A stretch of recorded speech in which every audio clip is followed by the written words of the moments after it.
ਜਿਹੜਾ ਇਹ ਆਪਾਂ ਗੱਲ ਕਰਦੇ ਸੀ ਨਾ ਕੱਲ ਪਰਸੋਂ ਜਦੋਂ ਛੱਡੇ ਉੱਥੋਂ ਸ਼ੁਰੂ ਕਰ ਰਹੇ ਹਾਂ। ਪ੍ਰੋਫਿਟ ਕੀ ਹੁੰਦਾ ਹੈ? ਪ੍ਰੋਫਿਟ ਜਿਵੇਂ ਸਪੋਜ਼ ਕਰੋ ਮੈਂ ਕੋਈ ਸਮਾਨ 100 ਦਾ ਖਰੀਦਿਆ, ਪਰਚੇਜ਼ ਕੀਤੀ ਆ 100 ਰੁਪੀਜ਼ ਦੀ। ਉਹੀ ਸਮਾਨ ਮੈਂ ਆਪਣੇ ਕਸਟਮਰ ਨੂੰ 130 ਦਾ ਸੇਲ ਕਰਤਾ। 100 ਦਾ ਖਰੀਦ ਕੇ 130 ਦਾ ਸੇਲ ਕਰਤਾ ਤਾਂ ਮੇਰਾ ਪ੍ਰੋਫਿਟ ਕਿੰਨਾ ਹੋਇਆ? ਫਿਰ ਆਬਵੀਅਸ ਹੈ 130 ਦੇ ਵਿੱਚੋਂ 100 ਘਟਾ ਲਈਏ ਬਰਾਬਰ ਹੈ 30। ਇਹ ਕੀ ਹੋ ਗਿਆ? ਪ੍ਰੋਫਿਟ। ਤਾਂ ਪ੍ਰੋਫਿਟ ਨਿਕਲਦਾ ਸੇਲ ਚੋਂ। ਸੇਲ ਜਿਹਨਾਂ ਦੀ ਕੀਤੀ ਹੈ ਉਹੀ ਸਮਾਨ ਆਪਣੀ ਕਾਸਟ ਕਿੰਨੀ ਸੀ, ਕਾਸਟ ਸੇਲ ਦੇ ਵਿੱਚੋਂ ਘਟਾ ਲਈਏ, ਯਾਨੀ profit is equal to sale amount minus cost amount. ਤੋ ਜਦੋਂ ਆਪਾਂ ਘਟਾਉਂਦੇ ਹਾਂ ਤਾਂ ਫਿਰ ਨਿਕਲ ਜਾਂਦਾ ਹੈ, ਇਹਨੂੰ ਆਪਾਂ ਨਾ ਪ੍ਰੋਫਿਟ ਦੀ ਜਗ੍ਹਾ 'ਤੇ ਆਪਾਂ ਕਹਿੰਦੇ ਗ੍ਰੋਸ ਪ੍ਰੋਫਿਟ। ਗ੍ਰੋਸ ਪ੍ਰੋਫਿਟ ਕਿਉਂ ਕਹਿੰਦੇ ਆ, ਆਓ ਉਹਦੇ 'ਤੇ ਵੀ ਆਪਾਂ ਡਿਸਕਸ਼ਨ ਕਰਦੇ ਹਾਂ ਕਿ ਗ੍ਰੋਸ ਪ੍ਰੋਫਿਟ ਕਿਉਂ ਕਹਿੰਦੇ ਆ। ਇੱਕ ਹੁੰਦਾ ਹੈ ਨੈਟ ਪ੍ਰੋਫਿਟ। ਜਦੋਂ ਆਪਾਂ ਨੈਟ ਪ੍ਰੋਫਿਟ ਪੜ੍ਹਾਂਗੇ ਕੀ ਹੁੰਦਾ ਤਾਂ ਗ੍ਰੋਸ ਪ੍ਰੋਫਿਟ ਦਾ ਪਤਾ ਲੱਗ ਜਾਊਗਾ। ਨੈਟ ਪ੍ਰੋਫਿਟ ਕੀ ਹੁੰਦਾ ਹੈ?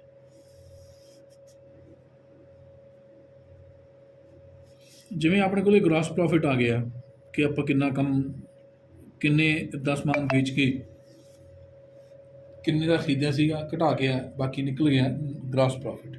ਗ੍ਰੋਸ ਪ੍ਰੋਫਿਟ ਦੇ ਵਿੱਚੋਂ ਆਪਾਂ ਬਾਕੀ ਸਾਰੇ ਖਰਚੇ ਘਟਾ ਲੈਣੇ ਆ, ਮਾਈਨਸ ਆਲ ਐਕਸਪੈਂਸਿਸ। ਹੁਣ ਬਿਜ਼ਨਸ ਜਦੋਂ ਕਰਦੇ ਆ ਤਾਂ ਅਨੇਕਾਂ ਕਿਸਮ ਦੇ ਖਰਚੇ ਹੁੰਦੇ ਨੇ। ਸੈਲਰੀ ਦਿੱਤੀ ਸਟਾਫ ਨੂੰ, ਬਿੱਲ ਦੇਤਾ ਬਿਜਲੀ ਦਾ, ਮੋਬਾਈਲ ਯੂਜ਼ ਕਰਦੇ ਆ, ਆਉਣ ਜਾਣ ਲਈ ਖਰਚਾ ਕਰਦੇ ਆ, ਰਿਪੇਅਰ ਦਾ, ਹੋਰ ਕਿੰਨੇ ਸਾਰੇ ਖਰਚੇ ਜਿਹੜੇ ਹੁੰਦੇ ਨੇ ਉਹ ਸਾਰੇ ਖਰਚੇ ਆਪਾਂ ਆਪਣੇ ਗ੍ਰੋਸ ਪ੍ਰੋਫਿਟ ਦੇ ਵਿੱਚੋਂ ਘਟਾ ਲੈਂਦੇ ਆ। ਤਾਂ ਫਿਰ ਜਿਹੜਾ ਪ੍ਰੋਫਿਟ ਨਿਕਲਦਾ ਹੈ ਉਹਨੂੰ ਆਪਾਂ ਕਹਿੰਦੇ ਆ ਨੈਟ ਪ੍ਰੋਫਿਟ। ਟ੍ਰੇਡਿੰਗ ਦੇ ਕੇਸ ਵਿੱਚ ਇਹ ਹੁੰਦਾ ਆ, ਆਪਾਂ ਇੱਕ ਗੱਲ ਕਰਦੇ ਹਾਂ, ਟ੍ਰੇਡਿੰਗ ਹੈ, ਵਪਾਰ ਹੈ। ਵਪਾਰ ਦੇ ਕੇਸ ਵਿੱਚ ਕੀ ਹੋਇਆ, ਪਹਿਲਾਂ ਆਪਾਂ ਕੱਢਾਂਗੇ ਗ੍ਰੋਸ ਪ੍ਰੋਫਿਟ। ਗ੍ਰੋਸ ਪ੍ਰੋਫਿਟ ਬਰਾਬਰ ਹੈ ਸੇਲ ਮਾਈਨਸ ਕਾਸਟ। ਫਿਰ ਆਪਾਂ ਕੱਢਾਂਗੇ ਨੈਟ ਪ੍ਰੋਫਿਟ। ਨੈਟ ਪ੍ਰੋਫਿਟ ਬਰਾਬਰ ਹੈ ਜਿਹੜਾ ਗ੍ਰੋਸ ਪ੍ਰੋਫਿਟ ਆਇਆ ਸੀ, ਗ੍ਰੋਸ ਪ੍ਰੋਫਿਟ ਮਾਈਨਸ ਐਕਸਪੈਂਸਿਸ, ਤਾਂ ਨੈਟ ਪ੍ਰੋਫਿਟ ਨਿਕਲ ਜਾਂਦਾ ਹੈ। ਤਾਂ ਜਿਹੜਾ ਨੈਟ ਪ੍ਰੋਫਿਟ ਆ ਉਹ ਸਾਡੀ ਬਿਜ਼ਨਸ ਦੀ ਟੋਟਲ ਨੈਟ ਇਨਕਮ ਹੋ ਗਈ। ਉਹਦੇ ਉੱਤੇ ਫਿਰ ਗੌਰਮੈਂਟ ਨੂੰ ਆਪਾਂ ਜੇ ਇਨਕਮ ਟੈਕਸ ਪੇ ਕਰਦੇ ਹਾਂ ਤਾਂ ਉਹ ਨੈਟ ਪ੍ਰੋਫਿਟ ਦੇ ਉੱਤੇ ਆਪਾਂ ਇਨਕਮ ਟੈਕਸ ਪੇ ਕਰਦੇ ਹਾਂ। ਨੈਟ ਪ੍ਰੋਫਿਟ ਸਾਡੀ ਸ਼ੁੱਧ ਇਨਕਮ ਹੈ, ਸਾਡੀ ਸ਼ੁੱਧ ਪ੍ਰੋਫਿਟ ਹੈ। ਅੱਛਾ, ਇੱਕ ਸਰਵਿਸ ਦੀ ਗੱਲ ਕਰਦੇ ਹਾਂ ਆਪਾਂ। ਜਿਵੇਂ ਕੋਈ ਉਹ ਕੰਪਨੀ ਜਿਹਦੇ ਵਿੱਚ ਉਹ ਸਮਾਨ ਸੇਲ ਨਹੀਂ ਕਰਦੇ ਹੈਗੇ, ਸਿਰਫ ਉਹ ਕੋਈ ਸਰਵਿਸ ਦਿੰਦੇ ਨੇ। ਸਰਵਿਸ ਤੋਂ ਕੀ ਭਾਵ ਹੈ, ਮੈਂ ਜਿਵੇਂ ਗੱਲ ਪਹਿਲਾਂ ਦੱਸੀ ਹੋਈ ਹੈ। ਸਰਵਿਸ ਕੀ ਹੈ, ਕੋਈ ਐਗਜ਼ਾਮਪਲ ਦਿਓ ਸਰਵਿਸ ਦੀ। ਸੇਲ ਨਹੀਂ ਹੈ, ਸਰਵਿਸ ਹੈ। ਰਿਪੇਅਰ ਵਾਲੀ ਦੁਕਾਨ ਹੈ ਕੋਈ, ਮੰਨ ਲਓ ਕੋਈ ਦੁਕਾਨ ਆ, ਉਹ ਇਕੱਲਾ ਰਿਪੇਅਰ ਦਾ ਕੰਮ ਹੀ ਕਰਦੇ ਨੇ। ਜਿਵੇਂ ਕੋਈ ਡਾਕਟਰ ਹੈ, ਉਹ ਦਵਾਈਆਂ ਨਹੀਂ ਵੇਚਦਾ, ਉਹ ਸਿਰਫ ਸਲਾਹ ਦਿੰਦਾ ਆ, ਪ੍ਰੈਸਕ੍ਰਾਈਬ ਕਰ ਦਿੰਦਾ ਵੀ ਤੁਸੀਂ ਐਡਵਾਈਸ ਦੇ ਦਿੰਦਾ ਕਿ ਆਹ ਦਵਾਈ ਲੈ ਲਓ, ਉਹਦੀ ਫੀਸ ਲੈ ਲੈਂਦਾ ਆ। ਤਾਂ ਉਹਨੂੰ ਆਪਾਂ ਸਰਵਿਸ ਕਹਿ ਸਕਦੇ ਹਾਂ। ਜਿਵੇਂ ਇੱਥੇ ਤੁਸੀਂ ਟ੍ਰੇਨਿੰਗ ਲੈ ਰਹੇ ਹੋ, ਟ੍ਰੇਨਿੰਗ ਦੇ ਬਦਲੇ ਤੁਹਾਨੂੰ ਅਸੀਂ ਕੋਈ ਸਮਾਨ ਨਹੀਂ ਦੇ ਰਹੇ ਹੈਗੇ, ਅਸੀਂ ਸਿਰਫ ਤੁਹਾਡੇ 'ਤੇ ਸਮਝਾਉਣ ਦੀ ਕੋਸ਼ਿਸ਼ ਕਰਦੇ ਹਾਂ, ਸਮਝਾਉਂਦੇ ਹਾਂ, ਤੁਹਾਨੂੰ ਪ੍ਰੈਕਟੀਕਲ ਕਰਵਾ ਦਿੰਦੇ ਹਾਂ, ਤੁਹਾਨੂੰ ਕਾਬਲ ਬਣਾਉਣ ਦੀ ਕੋਸ਼ਿਸ਼ ਕਰਦੇ ਹਾਂ, ਉਹਦੇ ਬਦਲੇ ਤੋਂ ਫੀਸ ਲੈ ਲੈਂਦੇ ਹਾਂ। ਤੁਸੀਂ ਕੋਈ ਸਮਾਨ ਨਹੀਂ ਲੈ ਕੇ ਜਾ ਰਹੇ, ਇਹ ਵੀ ਸਰਵਿਸ ਹੈ। ਸਰਵਿਸਿਜ਼ ਦੇ ਕੇਸ ਵਿੱਚ ਸਾਨੂੰ ਹੁੰਦੀਆਂ ਨੇ ਇਨਕਮਸ। ਇਨਕਮਸ ਦਾ ਮਤਲਬ ਜਿੰਨੇ ਪੈਸੇ ਤੋਂ ਫੀਸ ਦੇ ਤੌਰ 'ਤੇ ਲਏ ਨੇ। ਇਨਕਮ ਕਿਹੜੀ ਹੋਈ, ਚਾਹੇ ਉਹ ਫੀ ਇਨਕਮ ਹੋਈ ਜਾਂ ਕੰਸਲਟੇਸ਼ਨ ਚਾਰਜਸ ਆਏ, ਕੰਸਲਟੇਸ਼ਨ ਫੀ ਜਿਵੇਂ ਡਾਕਟਰ ਲੈਂਦੇ ਨੇ, ਜਿਵੇਂ ਕੋਈ ਹੋਰ ਹੱਥੀਂ ਕੰਮ ਕਰਨ ਵਾਲਾ ਬੰਦਾ ਉਹ ਲੇਬਰ ਲੈਂਦਾ ਆ, ਲੇਬਰ ਇਨਕਮ ਐਟਸੈਟਰਾ। ਜਿਹੜੀ ਵੀ ਇਨਕਮ ਹੋਈ ਉਹ ਇਨਕਮਸ ਦਾ ਟੋਟਲ ਕਰ ਲਿਆ ਜਾਂਦਾ ਹੈ ਕਿ ਸਾਡੀ ਟੋਟਲ ਇਨਕਮ ਕਿੰਨੀ ਹੈ। ਉਹਦੇ ਵੀ ਖਰਚੇ ਹੁੰਦੇ ਨੇ। ਖਰਚੇ ਜਿੱਦਾਂ ਕਿ ਜੇ ਅਗਰ ਹੌਸਪੀਟਲ ਹੈ ਤਾਂ ਉਹਨਾਂ ਨੇ ਵੀ ਜਨਰੇਟਰ ਰੱਖਿਆ ਹੋਊਗਾ, ਉਹਨਾਂ ਨੇ ਵੀ ਮਸ਼ੀਨਾਂ ਲਾਈਆਂ ਹੋਣਗੀਆਂ, ਮਸ਼ੀਨਾਂ ਦੀ ਰਿਪੇਅਰ ਕਰਵਾਉਂਦੇ ਨੇ, ਬਿਜਲੀ ਫੂਕਦੇ ਨੇ, ਜਨਰੇਟਰ ਦਾ ਤੇਲ ਲਵਾਉਂਦੇ ਨੇ, ਕੋਈ ਸਟਾਫ ਰੱਖਿਆ ਉਹਨੂੰ ਸੈਲਰੀ ਪੇ ਕਰਦੇ ਨੇ। ਅਗਰ ਉਹ ਹੌਸਪੀਟਲ ਰੈਂਟ 'ਤੇ ਆ ਤਾਂ ਉਹਦਾ ਰੈਂਟ ਪੇ ਕਰਦੇ ਨੇ। ਕੋਈ ਉਹਦਾ ਸਰਕਾਰੀ ਕੋਈ ਟੈਕਸ ਪੈਂਦਾ ਆ, ਉਹ ਟੈਕਸ ਪੇ ਕਰਦੇ ਨੇ। ਸਫਾਈਆਂ ਨੂੰ ਪੈਸੇ ਦਿੰਦੇ ਨੇ, ਜਿੰਨੇ ਵੀ ਉਹਨਾਂ ਦੇ ਖਰਚੇ ਨੇ, ਆਲ ਐਕਸਪੈਂਸਿਸ। ਅਤੇ ਉਹਨਾਂ ਦੀ ਫਿਰ ਨੈੱਟ ਇਨਕਮ ਕਿਵੇਂ ਨਿਕਲੂਗੀ? ਜਿਹੜਾ ਉਹਨਾਂ ਦਾ ਨੈੱਟ ਪ੍ਰੋਫਿਟ ਹੈ ਉਹਨੂੰ ਆਪਾਂ ਨੈੱਟ ਪ੍ਰੋਫਿਟ ਨਹੀਂ ਕਹਿੰਦੇ, ਉਹਨੂੰ ਆਪਾਂ ਕਹਿੰਦੇ ਨੈੱਟ ਇਨਕਮ। ਜਿਹੜੀ ਉਹਨਾਂ ਦੀ ਨੈੱਟ ਇਨਕਮ ਹੈ ਉਹ ਕਿੱਦਾਂ ਨਿਕਲਦੀ ਹੈ? ਉਹ ਨਿਕਲਦੀ ਹੈ ਟੋਟਲ ਇਨਕਮ ਜਿਹੜੀ ਟੋਟਲ ਇਨਕਮ ਹੋਈ ਹੈ ਮਾਈਨਸ ਐਕਸਪੈਂਸਿਸ। ਜਦੋਂ ਟੋਟਲ ਇਨਕਮ ਚੋਂ ਖਰਚੇ ਘਟਾ ਲੈਂਦੇ ਆ ਤਾਂ ਫਿਰ ਉਹਨਾਂ ਦੀ ਬਣ ਜਾਂਦੀ ਹੈ ਨੈਟ ਇਨਕਮ। ਤੋ ਐਨੀਵੇ ਸਾਡਾ ਜਿਹੜਾ ਪਰਪਸ ਹੈ ਉਹ ਇਹ ਹੈ ਕਿ ਬਿਜ਼ਨਸ ਦੇ ਅਕਾਊਂਟਸ ਨੂੰ ਇਸ ਤਰ੍ਹਾਂ ਮੇਨਟੇਨ ਕਰੀਏ ਤਾਂ ਕਿ ਸਾਨੂੰ ਕੈਲਕੂਲੇਟ ਕਰਨ 'ਚ ਈਜ਼ੀ ਰਹੇ। ਐਕਚੁਅਲ ਜਾਂ ਐਗਜ਼ੈਕਟਲੀ ਆਪਾਂ ਇਹ ਕੈਲਕੂਲੇਟ ਕਰ ਸਕੀਏ ਕਿ ਸਾਡਾ ਪ੍ਰੋਫਿਟ ਕਿੰਨਾ ਹੈ।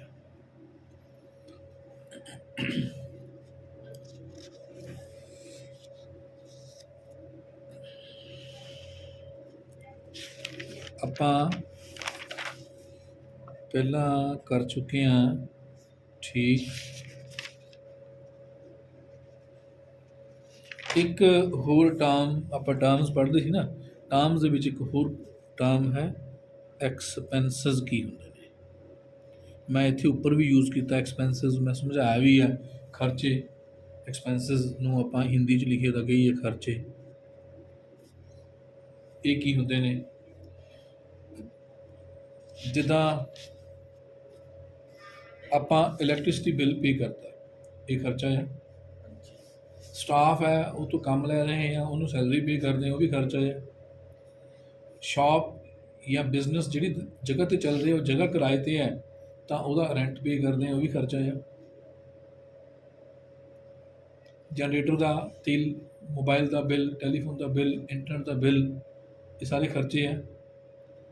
ਕਿਸੇ ਆਪਣੇ ਕੋਲ ਕੋਈ ਸਮਾਨ ਹੈ ਜਿਵੇਂ ਕੰਪਿਊਟਰ ਆਪਾਂ ਯੂਜ਼ ਕਰਦੇ ਹਾਂ, ਉਹਦੀ ਰਿਪੇਅਰ, ਉਹਦਾ ਖਰਚਾ ਹੈ, ਉਹ ਵੀ ਰਿਪੇਅਰ ਐਕਸਪੈਂਸਿਸ ਖਰਚਾ ਹੈ। ਤੋ ਖਰਚੇ ਕੀ ਹੁੰਦੇ ਨੇ ਕਿ ਆਪਾਂ ਪੇਮੈਂਟ ਕਰਕੇ ਉਹਦੇ ਬਦਲੇ ਕੋਈ ਜੋ ਕੁਛ ਲਿਆ ਉਹ ਸਾਹਮਣੇ ਦਿਖ ਨਹੀਂ ਰਿਹਾ ਹੈਗਾ। ਮੈਂ ਕਹੂੰਗਾ ਵਸਤੂਆਂ ਵੀ ਕਹਿ ਸਕਦਾ। ਇੱਕ ਤਾਂ ਵਸਤੂ ਜਿਹੜੀ ਆਪਾਂ ਪਰਮਾਨੈਂਟ ਯੂਜ਼ ਕਰਨ ਵਾਸਤੇ ਲੈਂਦੇ, ਜਿਵੇਂ ਪਹਿਲਾਂ ਮੈਂ ਦੱਸਿਆ ਸੀ ਫਿਕਸਡ ਐਸੈਟ, ਪਿਛਲੇ ਲੈਕਚਰ 'ਚ ਮੈਂ ਸਮਝਾਇਆ ਸੀ ਫਿਕਸਡ ਐਸੈਟ। ਜੇ ਆਪਾਂ ਫਿਕਸ ਐਸੈਟ ਲੈਂਦੇ ਹਾਂ, ਮੰਨ ਲਓ ਕੰਪਿਊਟਰ ਨਵਾਂ ਖਰੀਦਿਆ, ਉਹਨੂੰ ਆਪਾਂ ਖਰਚਾ ਨਹੀਂ ਕਵਾਂਗੇ। ਕਿਉਂ ਨਹੀਂ ਕਵਾਂਗੇ? ਉਹਦਾ ਆਪਾਂ ਲੈ ਲਿਆ ਅਤੇ ਪਿਆ ਰਹਿਣਾ ਆਪਣੇ ਕੋਲੇ, ਆਪਾਂ ਨੂੰ ਵਰਤਣਾ ਹੈ ਸਾਲਾਂ ਸਾਲ, ਕਈ ਸਾਲ ਚੱਲੂਗਾ। ਖਰਚਾ ਕੀ ਹੈ? ਖਰਚਾ ਉਹਨੂੰ ਕਵਾਂਗੇ ਜਿਹੜੀ ਚੀਜ਼ ਆਪਾਂ ਨੇ ਲਈ ਹੈ, ਜਿਹਨੂੰ ਆਪਾਂ ਕੰਜ਼ਿਊਮ ਕਰ ਰਹੇ ਹਾਂ, ਜਿਹਨੂੰ ਆਪਾਂ ਯੂਜ਼ ਕਰ ਰਹੇ ਹਾਂ ਅਤੇ ਉਹ ਖਤਮ ਹੋ ਜਾਣੀ ਆ ਵਿਦਨ ਦੀ ਈਅਰ ਜਾਂ ਵਿਦਨ ਮੰਥਸ। ਜਿਵੇਂ ਪੈੱਨ ਹੈ, ਆਹ ਪੈੱਨ ਆਪਾਂ ਖਰੀਦ ਲਿਆ, ਇਹ ਮੰਨ ਲਓ ਪੈੱਨ, ਇਹ ਤਾਂ ਚਲੋ 5 ਰੁਪਏ ਦਾ, ਮੰਨ ਲਓ 100 ਰੁਪਏ ਦਾ ਪੈੱਨ ਹੈ। ਉਹਨੇ ਵੀ, ਇਹ ਤਾਂ ਹੈ ਨਹੀਂ ਵੀ ਪੈੱਨ ਲੈ ਲਿਆ ਅਤੇ ਉਹਨੇ ਕਈ ਸਾਲ ਚੱਲਣਾ ਹੈ। ਕਈ ਵਾਰੀ ਇਹ ਪੈੱਨ ਇੰਕ ਮੁੱਕ ਗਈ, ਆਪਾਂ ਉਹਨੂੰ ਸਿੱਟ ਦਿੰਦੇ ਹਾਂ। ਤੋ ਇਹ ਕੰਜ਼ਿਊਮੇਬਲ ਆਈਟਮ ਹੋ ਗਈ। ਤੋ ਮੈਂ ਇਹ ਕਹੂੰਗਾ ਕੋਈ ਕੰਜ਼ਿਊਮੇਬਲ ਵਸਤੂ, ਕੰਜ਼ਿਊਮੇਬਲ ਆਈਟਮ ਜਾਂ ਸਰਵਿਸਿਜ਼ ਅਤੇ ਕੰਜ਼ਿਊਮੇਬਲ ਆਈਟਮਸ ਦੋਨਾਂ ਨੂੰ ਕਿਵੇਂ ਆਪਾਂ ਐਗਜ਼ਾਮਪਲਾਂ ਨਾਲ ਡਿਸਟਿੰਗੁਇਸ਼ ਕਰਦੇ ਹਾਂ। ਕੰਜ਼ਿਊਮੇਬਲ ਆਈਟਮ ਜਿਵੇਂ ਪੈੱਨ, ਜਿਵੇਂ ਸਕੂਟਰ 'ਚ ਪੈਟਰੋਲ, ਜਿਵੇਂ ਡੀਜ਼ਲ। ਜਿਹੜੀ ਚੀਜ਼ ਆਪਣੇ ਕੋਲ ਹੈ ਉਹ ਕੰਜ਼ਿਊਮ ਹੋਈ ਜਾਣੀ ਹੈ, ਉਹ ਮੁੱਕ ਜਾਣੀ ਹੈ, ਉਹ ਸਾਲਾਂ ਸਾਲ ਨਹੀਂ ਚੱਲਣੀ ਹੈਗੀ। ਜਿਵੇਂ ਜਿਵੇਂ ਘਟੀ ਜਾਊਗੀ ਤਿਵੇਂ ਤਿਵੇਂ ਮੁੱਕੀ ਜਾਣੀ ਹੈ। ਕੰਜ਼ਿਊਮੇਬਲ ਆਈਟਮ ਜਾਂ ਸਰਵਿਸਿਜ਼, ਜਿਵੇਂ ਆਪਾਂ ਕਿਸ ਤੋਂ ਕੰਮ ਲਿਆ, ਉਹਨੂੰ ਤਨਖਾਹ ਦਿੱਤੀ, ਕਿਸ ਤੋਂ ਆਪਾਂ ਨੇ ਆਪਣੀ ਮਸ਼ੀਨ ਠੀਕ ਕਰਵਾਈ, ਉਹਨੂੰ ਪੈਸੇ ਦਿੱਤੇ। ਜਿਵੇਂ ਆਪਾਂ BSNL ਦਾ ਕਨੈਕਸ਼ਨ ਹੈ, BSNL ਦਾ ਇੰਟਰਨੈਟ ਹੈ, ਤਾਂ ਆਪਾਂ BSNL ਤੋਂ ਇੰਟਰਨੈਟ ਯੂਜ਼ ਕਰਨ ਵਾਸਤੇ ਲੈਂਦੇ ਹਾਂ। ਉਹਨਾਂ ਤੋਂ ਸਮਾਨ ਨਹੀਂ ਲਿਆ ਕੋਈ ਵੀ, ਉਹਨਾਂ ਨੇ ਸਾਨੂੰ ਕਨੈਕਟ ਕਰਕੇ ਦੇ ਦਿੱਤਾ, ਅਸੀਂ ਉਹਨਾਂ ਦਾ ਕਨੈਕਸ਼ਨ ਸਿਰਫ ਯੂਜ਼ ਕਰਦੇ ਹਾਂ, ਉਹਨਾਂ ਦਾ ਕਨੈਕਸ਼ਨ ਖਰੀਦਿਆ ਨਹੀਂ ਹੋਇਆ, ਤਾਂ ਉਹ ਵੀ ਸਰਵਿਸ ਲਈ ਹੈ। ਤੋ ਸਰਵਿਸਿਜ਼ ਦਾ ਮਤਲਬ ਕਿ ਆਪਾਂ ਉਹਨਾਂ ਤੋਂ ਕੋਈ ਸੇਵਾ ਲੈ ਰਹੇ ਹਾਂ, ਸਮਾਨ ਨਹੀਂ ਲੈ ਰਹੇ। ਜੇ ਕੰਜ਼ਿਊਮੇਬਲ ਆਈਟਮ ਦਾ ਮਤਲਬ ਸਮਾਨ ਲੈ ਰਹੇ ਹਾਂ, ਪਰ ਉਹ ਸਮਾਨ ਕੰਜ਼ਿਊਮੇਬਲ ਹੈ, ਉਹ ਆਈਟਮ ਖਤਮ ਹੋ ਜਾਣੀ ਹੈ, ਯੂਜ਼ ਹੋ ਜਾਣੀ ਹੈ, ਉਹ ਮੁੱਕ ਜਾਣੀ ਹੈ। ਤਾਂ ਉਹਨਾਂ ਦੀ ਜਿਹੜੀਆਂ ਆਈਟਮਾਂ ਦੀ ਜਿੰਨੀ ਵੀ ਕਾਸਟ ਹੈ, ਮੈਂ ਕਹੀਏ ਇਹ ਅਤੇ ਇਹ ਕੀ ਕਾਸਟ ਕੋ ਐਕਸਪੈਂਸਿਸ ਕਿਹਾ ਜਾਂਦਾ ਹੈ, ਯਾਨੀ ਕਾਸਟ ਆਫ ਕੰਜ਼ਿਊਮੇਬਲ ਆਈਟਮਸ। ਹੁਣ ਮੈਂ ਇਹਦੀ ਐਗਜ਼ਾਮਪਲ ਐ ਦਿੰਦਾ। ਮੇਰੇ ਕੋਲੇ ਕੰਪਿਊਟਰ ਕੋਲੇ ਪਿਆ, ਉਹਦਾ ਜਿਹੜਾ ਕੀਬੋਰਡ ਹੈ ਖਰਾਬ ਹੋ ਗਿਆ। ਆਪਾਂ ਨੇ ਇਹ ਕੀਬੋਰਡ ਠੀਕ ਕਰਾਉਣ ਦੀ ਲੋੜ ਨਹੀਂ ਹੈਗੀ, ਕਿਉਂਕਿ ਇੰਨਾ ਮਹਿੰਗਾ ਨਹੀਂ, ਸਸਤਾ ਹੀ ਹੈ। 150 ਜਾਂ 200 ਰੁਪਏ ਦਾ ਕੀਬੋਰਡ ਮਿਲ ਜਾਂਦਾ ਹੈ। ਖਰਾਬ ਹੋ ਗਿਆ, ਆਪਾਂ ਨੂੰ ਕਹਿੰਦੇ ਆ ਵੀ ਛੱਡੋ, ਉਹਨੂੰ ਰਿਪੇਅਰ ਕੀ ਕਰਾਉਣਾ ਆ, ਆਪਾਂ ਇਹ ਸਿੱਟਦੇ ਨੇ, ਨਵਾਂ ਲਿਆਉਂਦੇ ਆ। ਕੀਬੋਰਡ ਨਵਾਂ ਲੈ ਕੇ ਇੱਥੇ ਲਗਾਤਾ, ਤਾਂ ਉਹ ਮੰਨ ਲਓ 170 ਰੁਪਏ ਦਾ ਕੀਬੋਰਡ ਆਇਆ, 170 ਕੈਸ਼ ਪੇਡ ਫਾਰ ਕੀਬੋਰਡ। ਅਗਰ ਆਪਾਂ 170 ਰੁਪਏ ਦਾ ਨਵਾਂ ਕੀਬੋਰਡ ਖਰੀਦ ਲਿਆ, ਤਾਂ ਫਿਰ ਇਹ ਦੱਸੋ ਵੀ ਇਹ 170 ਰੁਪਏ ਸਾਡਾ ਕੀਬੋਰਡ ਸੰਪत्ति ਹੈ ਜਾਂ ਖਰਚਾ ਆ। ਤੁਹਾਡੇ ਕੀ ਹਿਸਾਬ ਨਾਲ ਕੀ ਹੈ ਇਹ? ਦੋ ਆਪਸ਼ਨਾਂ ਨੇ, ਫਿਕਸਡ ਐਸਟ ਹੈ ਜਾਂ ਫਿਰ ਇਹ ਐਕਸਪੈਂਸਿਸ ਹੈ। ਤੁਸੀਂ ਇਹਨੂੰ ਕੀ ਸੋਚ ਰਹੇ ਹੋ?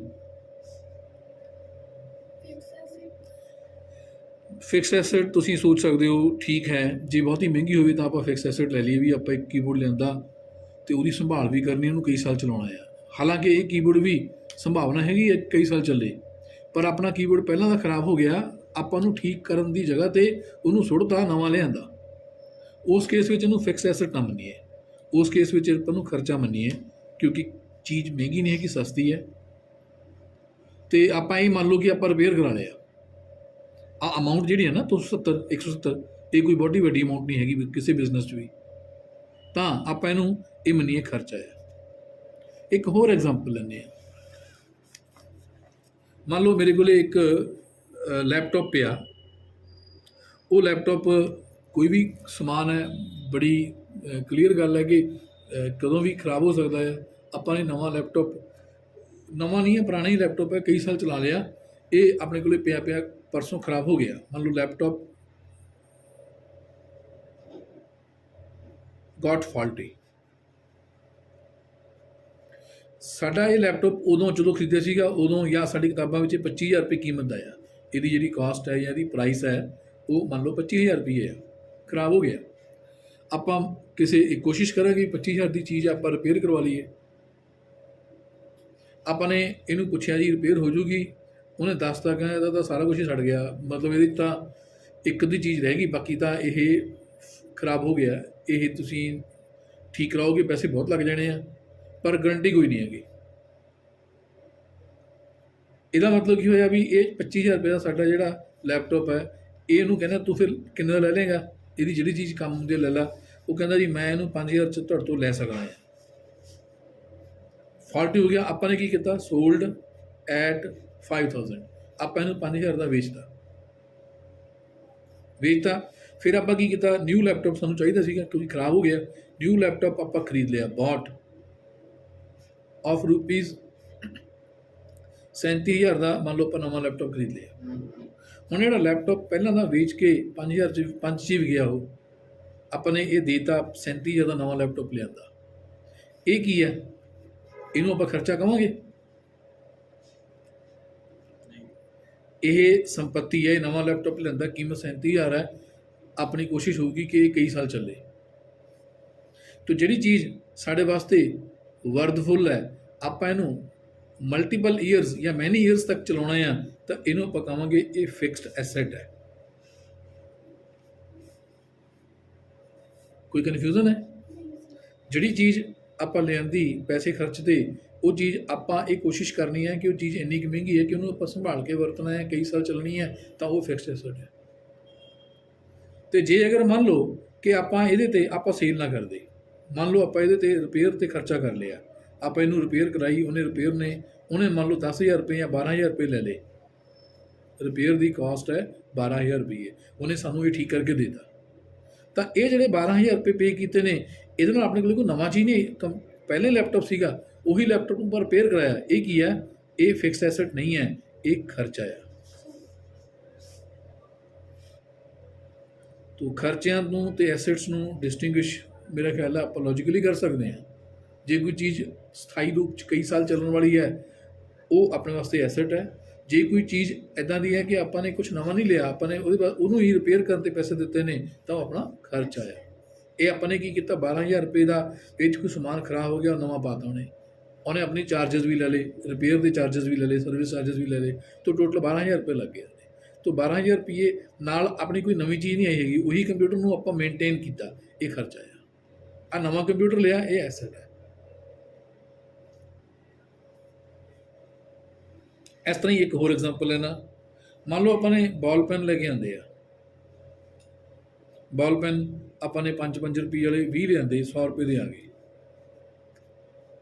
ਇਹ ਕੀ ਹੈ? ਸੰਪत्ति ਹੈ ਕਿ ਖਰਚਾ ਆ? ਇਹ ਖਰਚਾ ਆ, ਰਾਈਟ ਨਾ।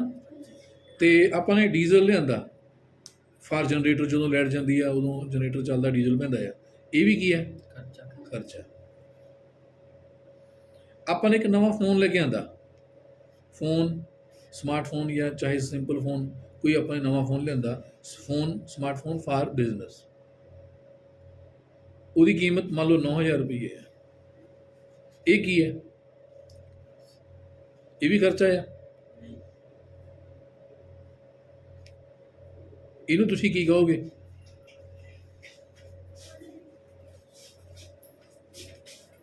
ਖਰਚਾ ਹੈ।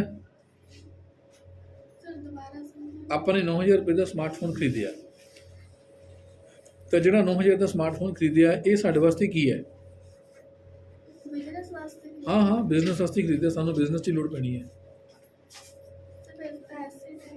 ਵੈਸੇ ਤਾਂ ਐਸੈਟ ਹੈ, ਐਕਚੁਅਲੀ ਐਸੈਟ ਹੈ। ਇਹਨੂੰ ਆਪਾਂ ਫਿਕਸਡ ਐਸੈਟ ਕਹੀਏ ਕਿ ਆਪਾਂ 9,000 ਰੁਪਏ ਖਰਚ ਲਏ ਨੇ, ਇਹ ਖਰਚਾ ਨਹੀਂ ਕੀਤਾ, ਇਹ ਆਪਾਂ ਇੱਕ ਵਾਰੀ ਲਿਆਂਦਾ ਅਤੇ ਸਾਡੀ ਕੋਸ਼ਿਸ਼ ਹੋਊਗੀ ਕਿ ਕਈ ਸਾਲ ਚੱਲੇ, ਤਾਂ ਇਹਨੂੰ ਆਪਾਂ ਕਹਾਂਗੇ ਕਿ ਇਹ ਫਿਕਸਡ ਐਸੈਟ ਹੈ। Is it clear? ਅੱਛਾ, ਚਲੋ ਇਹ ਗੱਲ ਇੱਕ ਟੌਪਿਕ ਮੁੱਕਿਆ। ਹੁਣ ਨੈਕਸਟ ਮੈਂ ਤੁਹਾਨੂੰ ਇਹ ਪਹਿਲਾਂ ਦੱਸਿਆ ਹੈ ਕਿ ਲੈਜਰ ਕੀ ਹੁੰਦੀ ਹੈ।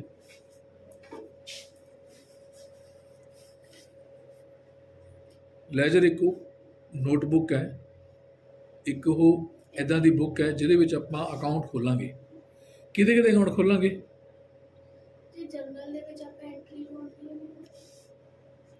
ਜਿਨ੍ਹਾਂ ਲੋਕਾਂ ਨਾਲ ਸਾਡਾ ਲੈਣ ਦੇਣ ਹੈ, ਜਿਹੜੇ ਆਪਾਂ ਖਾਤੇ ਮੇਨਟੇਨ ਕਰਨਾ ਚਾਹੁੰਦੇ ਹਾਂ, ਉਹ ਸਾਰੇ ਖਾਤੇ ਉਸ ਲੈਜਰ 'ਚ ਬਣਾਏ ਜਾਂਦੇ ਆ।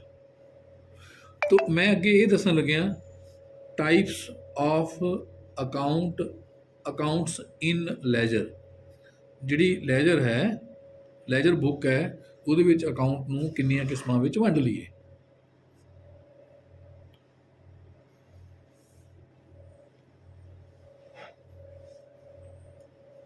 ਅਕਾਊਂਟ ਕਿਹਨੂੰ ਕਹਿੰਦੇ ਆ? ਖਾਤਾ। ਜਿੱਦਾਂ ਮੰਨ ਲਓ ਕਿ ਮੇਰੀ ਇਹ ਬੁੱਕ ਲੈਜਰ ਹੈ, ਇਹਦੇ 'ਚ ਮੈਂ ਖਾਤਾ ਖੋਲ੍ਹਿਆ ਵਿਸ਼ਾਲ ਕੁਮਾਰ, ਉਹਦੀਆਂ ਜਿੰਨੀਆਂ ਵੀ ਟ੍ਰਾਂਜੈਕਸ਼ਨਾਂ ਨੇ ਵਿਸ਼ਾਲ ਦੀਆਂ ਇੱਥੇ ਆ ਜਾਣਗੀਆਂ। ਇਹਦੇ ਵਿੱਚ ਮੈਂ ਖਾਤਾ ਖੋਲ੍ਹਿਆ ਸਪੋਜ਼ ਗੁਰਦੇਵ ਸਿੰਘ ਨਾਲ ਜਿੰਨੀਆਂ ਵੀ ਟ੍ਰਾਂਜੈਕਸ਼ਨਾਂ ਨੇ ਇੱਥੇ ਆ ਜਾਣਗੀਆਂ। ਤੋ ਗੁਰਦੇਵ ਸਿੰਘ ਦਾ ਇੱਕ ਅਕਾਊਂਟ ਹੋ ਗਿਆ, ਵਿਸ਼ਾਲ ਦਾ ਇੱਕ ਅਕਾਊਂਟ ਹੋ ਗਿਆ। ਤਾਂ ਇਹ ਜਿਹੜੀ ਕਾਪੀ ਜਿਹ 'ਚ ਆਪਾਂ ਅਕਾਊਂਟ ਓਪਨ ਕਰਦੇ ਨੂੰ ਆਪਾਂ ਕਹਿੰਦੇ ਹਾਂ ਲੈਜਰ, ਅਤੇ ਵਿਸ਼ਾਲ ਦਾ ਅਕਾਊਂਟ ਇੱਕ ਅਕਾਊਂਟ ਹੈ। ਤੋ ਜਿਹੜੀਆਂ ਹੁਣ ਅਸੀਂ ਅਕਾਊਂਟ ਸਿੱਖਣ ਲੱਗੇ ਹਾਂ ਤਾਂ ਸਾਨੂੰ ਲੈਜਰ ਵੀ ਪ੍ਰੈਕਟੀਕਲ ਲਗਾਉਣੀ ਪਊਗੀ, ਆਪਾਂ ਲਗਾਉਣੀ ਸਿੱਖਾਂਗੇ, ਐਕਚੁਅਲ ਲਗਾਵਾਂਗੇ। ਤੋ ਮੈਨੂੰ ਇੱਥੇ ਪਹਿਲਾਂ ਇਹ ਦੱਸਣ ਦੀ ਲੋੜ ਪੈ ਰਹੀ ਹੈ, ਤੁਸੀਂ ਧਿਆਨ ਦਿਓ ਮੇਰੀ ਗੱਲ 'ਚ। ਲੈਜਰ ਦੇ ਜਿਹੜੇ ਅਕਾਊਂਟ ਨੇ ਇਹਨੂੰ ਆਪਾਂ 3 ਕਿਸਮਾਂ 'ਚ ਵੰਡਦੇ ਹਾਂ। 3 types of accounts in ledger. Ledger 'ਚ ਸਾਡੇ ਜਿਹੜੇ ਖਾਤੇ ਆਪਾਂ ਬਣਾਉਂਦੇ ਹਾਂ ਉਹ 3 ਕਿਸਮਾਂ ਦੇ ਨੇ। ਨੰਬਰ 1 ਪਰਸਨਲ ਅਕਾਊਂਟ,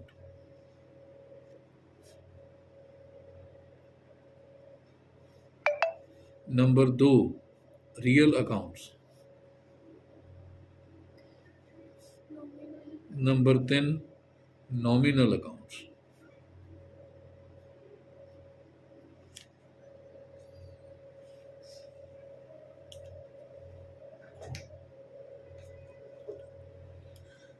मैं पहला पर्सनल अकाउंट्स की ने ਉਹਦੇ ਬਾਰੇ ਸਮਝਾਣਾ।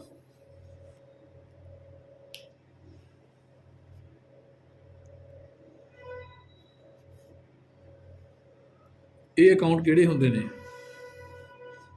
ਪੰਜਾਬੀ 'ਚ ਆਪਾਂ ਨੂੰ ਕਹਿ ਦਈਏ ਵਿਅਕਤੀਗਤ ਖਾਤੇ। ਇਹ ਉਹ ਅਕਾਊਂਟ ਨੇ ਜਿਹੜੇ ਕਿਸੇ ਵਿਅਕਤੀ ਦੇ ਅਕਾਊਂਟ ਨੇ। ਜਿੱਦਾਂ ਮੈਂ ਐਗਜ਼ਾਮਪਲ ਪਹਿਲਾਂ ਲਈ ਹੈ, ਵਿਸ਼ਾਲ ਕੁਮਾਰ ਦਾ ਅਕਾਊਂਟ ਹੈ, ਗੁਰਦਿੱਤ ਸਿੰਘ ਦਾ ਅਕਾਊਂਟ ਹੈ, ਗੁਰਦੇਵ ਸਿੰਘ ਦਾ ਅਕਾਊਂਟ ਹੈ, ਜਾਂ ਸਟੇਟ ਬੈਂਕ ਆਫ ਇੰਡੀਆ ਦਾ ਅਕਾਊਂਟ ਹੈ। ਸਟੇਟ ਬੈਂਕ ਆਫ ਇੰਡੀਆ ਵੀ ਸਾਡੇ ਵਾਸਤੇ ਕੋਈ ਇੱਕ ਵਿਅਕਤੀ ਹੈ, ਇੱਕ ਪਰਸਨ ਹੈ। ਯਾਨੀ ਇਹ ਕੀ ਹੁੰਦੇ ਨੇ? ਅਕਾਊਂਟ ਬਿਲੋਂਗਸ ਟੂ, ਉਹ ਖਾਤੇ ਜਿਹਨਾਂ ਦਾ ਸੰਬੰਧ ਕੋਈ ਵਿਅਕਤੀ ਨਾਲ ਹੈ, ਬਿਲੋਂਗਸ ਟੂ ਏ ਪਰਸਨ। ਬਲਕਿ ਐਂ ਕਹਿੰਦੀ ਅਕਾਊਂਟਸ ਆਫ, ਆ ਛੱਡ ਦਿੰਦੇ ਆ, ਅਕਾਊਂਟਸ ਆਫ ਐਨੀ ਪਰਸਨ, ਕਿਸੇ ਵੀ ਵਿਅਕਤੀ ਦਾ ਖਾਤਾ ਹੋਵੇ, ਜਾਂ ਐਨੀ ਕੰਪਨੀ, ਕਿਸੇ ਕੰਪਨੀ ਦਾ ਖਾਤਾ ਹੋਵੇ, ਜਾਂ ਐਨੀ ਇੰਸਟੀਟਿਊਸ਼ਨ, ਕਿਸੇ ਇੰਸਟੀਟਿਊਸ਼ਨ ਦੇ ਨਾਂ 'ਤੇ ਖਾਤਾ ਹੋਵੇ, ਜਾਂ ਐਨੀ ਆਰਗੇਨਾਈਜੇਸ਼ਨ। ਆਰਗੇਨਾਈਜੇਸ਼ਨਸ ਪਰਸਨ ਹੀ ਨਹੀਂ ਨਾ। ਜੇ ਬੈਂਕ ਹੈ ਤਾਂ ਬੈਂਕ ਵੀ ਕੋਈ ਨਾ ਕੋਈ ਵਿਅਕਤੀ ਚਲਾ ਰਿਹਾ, ਕੋਈ ਆਰਗੇਨਾਈਜੇਸ਼ਨ ਨੂੰ ਵੀ ਕੋਈ ਵਿਅਕਤੀ ਚਲਾ ਰਿਹਾ। ਤਾਂ ਵਿਅਕਤੀ ਐਵੇਂ ਹੋ ਸਕਦਾ, ਵਿਅਕਤੀ ਦਾ ਮਤਲਬ ਹੈ ਇੰਡੀਵਿਜੂਅਲ, ਇੰਡੀਵਿਜੂਅਲ ਦਾ ਮਤਲਬ ਹੁੰਦਾ ਆ ਪਰਸਨ ਆਪ। Company for example hero cycles या ਲੁਧਿਆਣਾ ਬੈਵਰੇਜਸ, ਅਨੇਕਾਂ ਕੰਪਨੀਆਂ ਨੇ। ਹੁਣ ਇਹ ਜਿਹੜੀ ਹੀਰੋ ਸਾਈਕਲਸ ਹੈ, ਇਹ ਆਪਾਂ ਕਹੀਏ ਵੀ ਇਹ ਕੀ ਹੈ, ਇਹ ਵੀ ਇੱਕ ਵਿਅਕਤੀ ਜਾਂ ਇੱਕ ਗਰੁੱਪ ਆਫ ਪਰਸਨਸ ਹੈ। ਮਤਲਬ ਇਹਨੂੰ ਵੀ ਕੋਈ ਵਿਅਕਤੀ ਜਾਂ ਗਰੁੱਪ ਆਫ ਮੈਨੀ ਪਰਸਨਸ ਇਹਨੂੰ ਚਲਾ ਰਹੇ ਨੇ। ਇਹ ਇੱਕ ਇੱਦਾਂ ਦੀ ਆਰਗੇਨਾਈਜੇਸ਼ਨ ਹੈ ਜਿਹਨੂੰ ਬੈਕ 'ਤੇ ਕੋਈ ਵਿਅਕਤੀ ਨੇ। ਤੋ ਜੇ ਆਪਾਂ ਇਹ ਕਹੀਏ ਵੀ ਮੈਂ ਹੀਰੋ ਸਾਈਕਲਸ ਤੋਂ ਸਮਾਨ ਖਰੀਦ ਕੇ ਉਹਦੇ ਪੈਸੇ ਦੇਣੇ ਆ, ਤਾਂ ਇਟ ਮੀਨਸ ਮੈਂ ਕਿਸੇ ਵਿਅਕਤੀ ਦੇ ਪੈਸੇ ਦੇਣੇ ਆ। ਜਾਂ ਮੈਂ ਕਹਾਂ ਮੈਂ ਹੀਰੋ ਸਾਈਕਲਸ ਨੂੰ ਸਮਾਨ ਵੇਚੇ ਉਹ ਤੋਂ ਪੈਸੇ ਲੈਣੇ ਆ, ਤਾਂ ਮੈਂ ਵਿਅਕਤੀ ਤੋਂ ਪੈਸੇ ਲੈਣੇ ਆ। ਯਾਨੀ ਇਹ ਉਹ ਅਕਾਊਂਟ ਨੇ ਜਿਨ੍ਹਾਂ ਤੋਂ ਜਾਂ ਅਸੀਂ ਕੁਛ ਲੈਣਾ ਹੋਊਗਾ ਜਾਂ ਦੇਣਾ ਹੋਊਗਾ, ਜਾਂ ਆਪਾਂ ਲੈ ਲਿਆ ਸੀ ਬਾਅਦ 'ਚ ਦੇਤਾ, ਖਾਤਾ ਬਰਾਬਰ ਹੋ ਗਿਆ। ਬਟ ਇਹ ਉਹ ਨੇ ਜਿਨ੍ਹਾਂ ਨਾਲ ਸਾਡਾ ਲੈਣ ਦੇਣਾ, ਉਹ ਖਾਤੇ ਜਿਨ੍ਹਾਂ ਨਾਲ ਅਸੀਂ ਕੁਛ ਲੈਣ ਦੇਣ ਕਰਦੇ ਹਾਂ। ਉਹ ਪਰਸਨਸ ਜਾਂ ਉਹ ਪਰਸਨਸ ਦੀ ਜਗ੍ਹਾ 'ਤੇ ਕਿਸੇ ਕੰਪਨੀ, ਜਿਵੇਂ ਬੈਂਕ ਦਾ ਅਕਾਊਂਟ ਹੈ, ਬੈਂਕ 'ਚ ਮੈਂ ਪੈਸੇ ਜਮ੍ਹਾਂ ਕਰਾਤੇ, ਮੇਰੇ ਪੈਸੇ ਉੱਥੇ ਪਏ ਨੇ।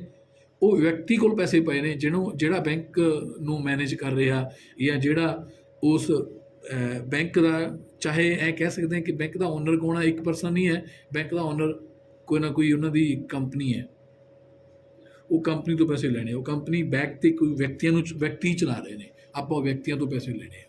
ਤਾਂ ਚਾਹੇ ਉਹ ਇੰਡੀਵਿਜੂਅਲ ਹੋਵੇ, ਚਾਹੇ ਉਹ ਗਰੁੱਪ ਆਫ ਪਰਸਨਸ ਹੋਵੇ। ਜਿਹੜੀਆਂ ਕੰਪਨੀਆਂ ਨੇ, ਇੰਸਟੀਟਿਊਸ਼ਨਸ ਨੇ, ਆਰਗੇਨਾਈਜੇਸ਼ਨਸ ਨੇ, ਇਹਨੂੰ ਆਪਾਂ ਕਹਿ ਦਈਏ ਗਰੁੱਪ ਆਫ ਪਰਸਨਸ, ਅਤੇ ਇੰਡੀਵਿਜੂਅਲ ਮਤਲਬ ਸਿੰਗਲ ਪਰਸਨ। ਤੋ ਇਹ ਸਾਰੇ ਅਕਾਊਂਟਸ ਨੂੰ ਆਪਾਂ ਪਰਸਨਲ ਅਕਾਊਂਟ ਕਹਾਂਗੇ। ਹੁਣ ਮੈਂ ਇਹਦੀ ਹੀ ਐਗਜ਼ਾਮਪਲ 'ਚ ਵੀ ਲੈ ਕੇ ਚੱਲਾਂ।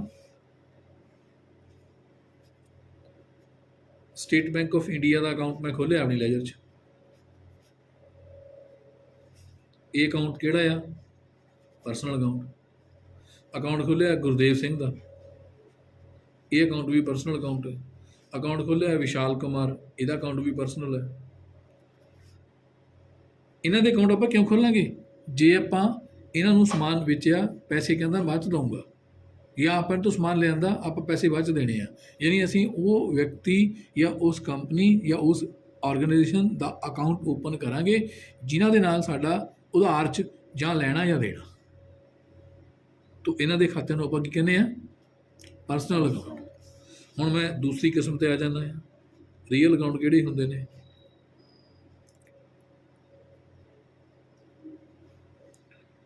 ਰੀਅਲ ਤੋਂ ਆਪਾਂ ਸਿੰਪਲ ਸ਼ਬਦਾਂ 'ਚ ਕੀ, ਵਸਤੂਆਂ ਦੇ ਖਾਤੇ।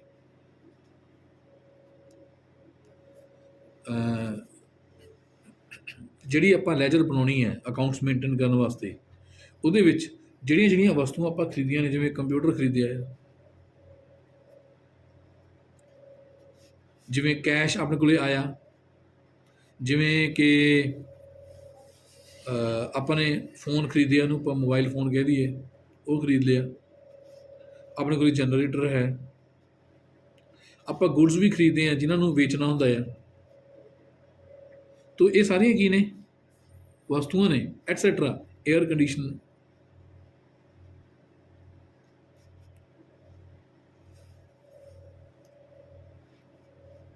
ਸਕੂਟਰ, ਕਾਰ, ਇਹਨਾਂ ਦੇ ਸਾਰੇ ਪਿੱਛੇ ਅਕਾਊਂਟ ਲਾ ਲਓ। ਇਹ ਸਾਰੇ ਵੀ ਅਕਾਊਂਟ ਆਪਾਂ ਨੂੰ ਆਪਣੀ ਲੈਜਰ 'ਚ ਓਪਨ ਕਰਨੇ ਪੈਂਦੇ ਆ। ਜਿਹੜੀਆਂ ਵਸਤੂਆਂ ਅਸੀਂ ਖਰੀਦਦੇ ਹਾਂ, ਖਰੀਦ ਕੇ ਵੇਚਦੇ ਹਾਂ, ਜਾਂ ਖਰੀਦ ਕੇ ਆਪਣੇ ਕੰਮ ਵਿੱਚ ਯੂਜ਼ ਕਰਦੇ ਹਾਂ, ਉਹਨਾਂ ਸਾਰੀਆਂ ਵਸਤੂਆਂ ਦੇ ਅਕਾਊਂਟ ਵੀ ਆਪਾਂ ਆਪਣੀ ਲੈਜਰ 'ਚ ਖੋਲ੍ਹਦੇ ਹਾਂ। ਅਤੇ ਜਿਹੜੇ ਵਸਤੂਆਂ ਦੇ ਨਾਲ ਸੰਬੰਧਿਤ ਖਾਤੇ ਨੇ, ਇਹਨਾਂ ਨੂੰ ਆਪਾਂ ਰੀਅਲ ਅਕਾਊਂਟ ਕਹਿੰਦੇ ਹਾਂ। ਯਾਨੀ ਅਕਾਊਂਟ ਆਫ ਐਨੀ ਥਿੰਗ, ਕਿਸੇ ਵਸਤੂ ਦਾ ਖਾਤਾ ਆ। ਅਕਾਊਂਟ ਆਫ ਐਨੀ ਥਿੰਗ ਔਰ ਗੁਡਸ ਔਰ assets R called real accounts. ਤੋ ਆਪਣੀ ਲੈਜਰ ਦੇ ਵਿੱਚ ਜਿਹੜੀਆਂ ਵਸਤੂਆਂ ਵੀ ਆਪਾਂ ਖਰੀਦਦੇ ਹਾਂ, ਉਹਨਾਂ ਦੇ ਵੀ ਆਪਾਂ ਖਾਤੇ ਖੋਲ੍ਹਣੇ ਆ। ਮੀਨਸ ਮੰਨ ਲਓ ਕਿ ਮੇਰੀ ਆ ਬੁੱਕ ਲੈਜਰ ਹੈ, ਇਹਦੇ ਵਿੱਚ ਆਪਣੇ ਕੋਲੇ ਖਾਤਾ ਹੋਊਗਾ ਕੰਪਿਊਟਰ ਅਕਾਊਂਟ। ਜਿੰਨੇ ਦੇ ਕੰਪਿਊਟਰ ਮੇਰੇ ਕੋਲੇ ਇਸ ਬਿਜ਼ਨਸ 'ਚ ਪਾਏ ਨੇ, ਉਹਨਾਂ ਦੀ ਅਮਾਊਂਟ ਇਹ 'ਚ ਲਿਖੀ ਹੋਊਗੀ। ਜਿਵੇਂ ਕੰਪਿਊਟਰ ਖਰੀਦੀ ਜਾਂਦੇ ਆ, ਤਿਵੇਂ ਇਹ 'ਚ ਐਂਟਰੀ ਪਾਈ ਜਾਂਦੇ ਆ। ਜੇ ਆਪਾਂ ਕੋਈ ਕੰਪਿਊਟਰ ਵੇਚਦੇ ਹਾਂ, ਆਮ ਤੌਰ 'ਤੇ ਖਰੀਦ ਕੇ ਆਪਾਂ ਵੇਚਦੇ ਹੈ ਨਹੀਂ, ਕਿ ਬਟ ਹੋ ਸਕਦਾ ਕਿ ਆਪਾਂ ਨੂੰ ਲੱਗਦਾ ਕਿ ਆਹ ਪੁਰਾਣਾ ਕੰਪਿਊਟਰ ਮੇਰੇ ਕੰਮ ਨਹੀਂ ਹੈ, ਮੈਂ ਇਹਨੂੰ ਸੇਲ ਕਰ ਦੇਵਾਂ, ਚਾਹੇ ਸਸਤੇ ਭਾਅ ਵੇਚ ਦੇਵਾਂ, ਨਾਟ ਫਾਰ ਪ੍ਰੋਫਿਟ, ਬਟ ਇਸ ਲਈ ਕਿ ਆਪਾਂ ਨੂੰ ਜ਼ਰੂਰਤ ਨਹੀਂ ਹੈ, ਕੋਈ ਕਸਟਮਰ ਆ ਗਿਆ ਸੇਲ ਕਰਦੇ ਹਾਂ, ਤਾਂ ਸੇਲ ਕਰਦੇ ਹਾਂ ਤਾਂ ਉਹਦੀ ਕੰਪਿਊਟਰ ਉਹਦੀ ਵੀ ਐਂਟਰੀ 'ਚ ਉਹਨੇ ਮਾਈਨਸ ਹੋ ਜਾਣਗੇ। ਜਿੰਨੇ ਆਪਾਂ ਖਰੀਦੇ, ਜਿੰਨੇ ਦਾ ਖਰੀਦਿਆ ਉਹਨੇ ਪਲੱਸ ਕਰੀ ਚਲੋ, ਜਿੰਨੇ ਦਾ ਖਰੀਦਿਆ ਸੋਰੀ ਵੇਚਿਆ ਉਹਨੇ ਮਾਈਨਸ ਕਰ ਦਿਓ। ਸੋ ਕੰਪਿਊਟਰ ਦਾ ਅਕਾਊਂਟ ਵੀ ਹੋਊਗਾ, ਆਪਣੀ ਲੈਜਰ ਦੇ ਵਿੱਚ ਜਨਰੇਟਰ ਦਾ ਅਕਾਊਂਟ ਵੀ ਹੋਊਗਾ, ਜੇ ਜਨਰੇਟਰ ਆਪਣੇ ਕੋਲ ਹੈਗਾ ਆ, ਕਾਰ ਹੈ ਤਾਂ ਕਾਰ ਅਕਾਊਂਟ, ਫੋਨ ਹੈ ਤਾਂ ਫੋਨ ਅਕਾਊਂਟ, ਫਰਨੀਚਰ ਹੈ ਤਾਂ ਫਰਨੀਚਰ ਅਕਾਊਂਟ, ਜਿੰਨੀਆਂ ਵੀ ਵਸਤੂਆਂ ਸਾਡੇ ਕੋਲੇ ਬਿਜ਼ਨਸ ਵਿੱਚ ਯੂਜ਼ ਕਰਨ ਵਾਸਤੇ ਆਪਾਂ ਖਰੀਦੀਆਂ ਹੋਈਆਂ ਨੇ, ਉਹਨਾਂ ਸਾਰੀਆਂ ਦੇ ਆਪਣੇ ਲੈਜਰ ਦੇ ਵਿੱਚ ਅਕਾਊਂਟ ਹੋਣਗੇ। ਤਾਂ ਉਹ ਅਕਾਊਂਟ ਜਿਹੜੇ ਵਸਤੂਆਂ ਨਾਲ ਸੰਬੰਧ ਰੱਖਦੇ ਨੇ, ਜਿਹੜੇ ਖਾਤੇ ਕਿਸੇ ਵਸਤੂਆਂ ਦੇ ਨਾਮ ਦੇ ਨੇ, ਉਹਨਾਂ ਨੂੰ ਆਪਾਂ ਕਹਿੰਦੇ ਆ ਰੀਅਲ ਅਕਾਊਂਟ।